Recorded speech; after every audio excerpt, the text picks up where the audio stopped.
بسم اللہ الرحمن الرحیم۔ السلام علیکم۔ اس کا نام جبلہ بن العین تھا۔ وہ عصام کا بادشاہ تھا۔ اس کے دل میں ایمان کی شمع جاگ اٹھی تھی۔ اس نے اسلام کے بارے میں سنا، اس پر غور و فکر کیا، پھر اسلام قبول کر لیا۔ یہ سیدنا عمر فاروق رضی اللہ تعالی عنہ کے دور کی بات ہے۔ مسلمانوں کو اس کے ایمان لانے کی خبر ملی تو بہت خوش ہوئے۔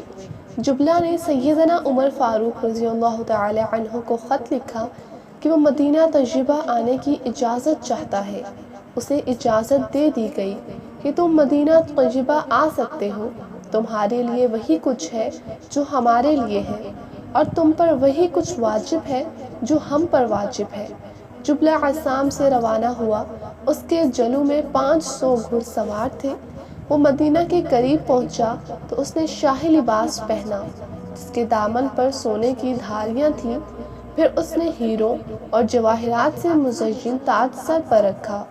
جب وہ حضرت عمر فاروق رضی اللہ تعالی عنہ کی خدمت میں پہنچا تو انہوں نے اس کی عزت افزائی کی، اس کا پر پاک استقبال کیا اور اپنے پاس ٹھہرایا۔ اسی دوران حج کے دن آ گئے۔ فاروق اعظم رضی اللہ تعالی عنہ حج کے لیے روانہ ہوئے۔ جبلہ بھی ان کے ساتھ تھا۔ جبلہ نے بیت اللہ شریف کا طواف شروع کیا۔ بنو فزارہ کا ایک مسخی شخص طواف کر رہا تھا کہ اتفاق سے اس کا پاؤں جبلہ کی چادر پر آ گیا۔ جبلہ کو بڑا غصہ آیا۔ اس نے ایک ایسا زوردار تھپڑ مارا کہ اس کی ناک توڑ دی۔ فزاری شخص کو بھی بہت غصہ آیا، مگر وہ جوابی کارروائی نہیں کر سکتا تھا۔ اس نے فوراً اپنا مقدمہ فاروق اعظم رضی اللہ تعالی عنہ کی عدالت میں پیش کر دیا۔ فاروق اعظم رضی اللہ تعالی عنہ نے جبلہ کو بلوایا اور جواب طلبی کی کہ تم نے دوران طواف اپنے مسلمان بھائی کو تھپڑ کیوں مارا؟ تم نے تو تھپڑ رسید کر کے اس کی ناک ہی توڑ ڈالی۔ آخر تم نے ایسا کیوں کیا؟ جبلہ نے بڑے غرور سے کہا کہ اس نے میری چادر کو اپنے پاؤں سے مسل دیا۔ اس کی یہ مجال!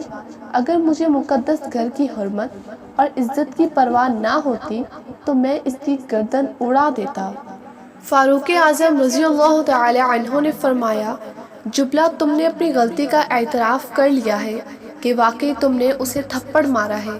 اب تمہاری نجات کے لیے ایک ہی حل ہے کہ کسی طریقے سے اسے راضی کرو، ورنہ جبلہ کے وہم و گمان میں بھی نہیں آ سکتا تھا کہ اس سے بھی بدلہ لیا جا سکتا ہے۔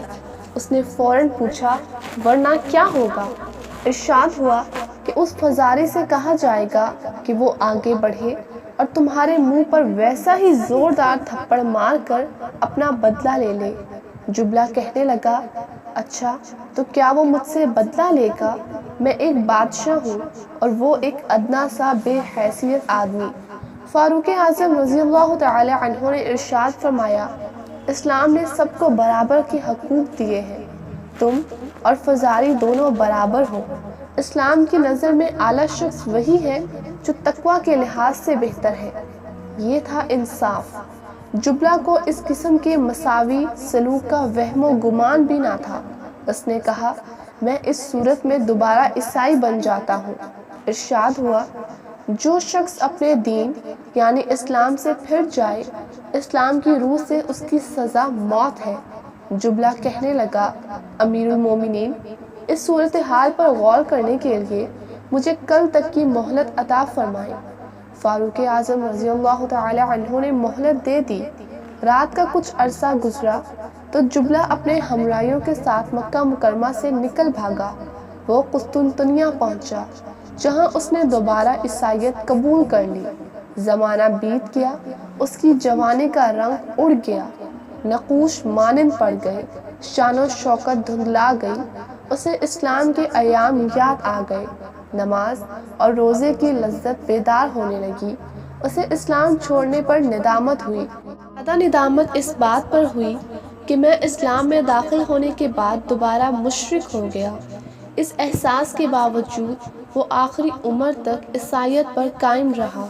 اس نے آخری عمر میں کچھ اشعار کہے جن کا مفہوم یہ ہے شریف خاندان کے ایک چشم و چراغ نے ایک تھپڑ کے بدلے تھپڑ کھانے کی سبکی محسوس کی، جس کی وجہ سے اسلام سے برگزشتہ ہو کر عیسائی بن گیا۔ حالانکہ تھوڑا سا صبر کر لینے میں کوئی حرج نہیں تھا۔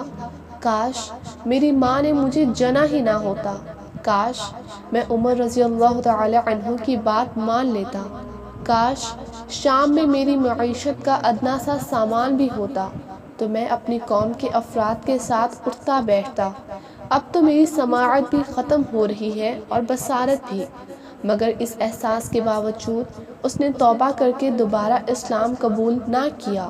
اسے شرک اور کفر کی حالت میں ہی موت آئی۔ ناظرین، بعض اوقات چھوٹی سی غلطی ہمارے لیے بہت بڑا مسئلہ پیدا کر دیتی ہے، اور بعض اوقات چھوٹی سی غلطی کی وجہ سے ہم اپنا ایمان سے ہاتھ دھو بیٹھتے ہیں۔ اللہ تعالیٰ سے ہر وقت دعا گو رہنا چاہیے کہ اے اللہ ہمارا خاتمہ ایمان پر کرنا، کسی چھوٹی سی بات کی وجہ سے بھی ہم سے ناراض نہ ہو جانا۔ اگر اللہ ہم سے ناراض ہو گیا تو ہمارے بچنے کی کوئی امید نہیں، نہ اس دنیا میں اور نہ آخرت میں۔ اللہ تعالیٰ سے یہ بھی دعا ہے کہ اللہ ہمارا خاتمہ ایمان پر کرے، ہمیں ایمان جیسی دولت کو سمیٹ کر رکھنے کی توفیق عطا فرمائے، آمین۔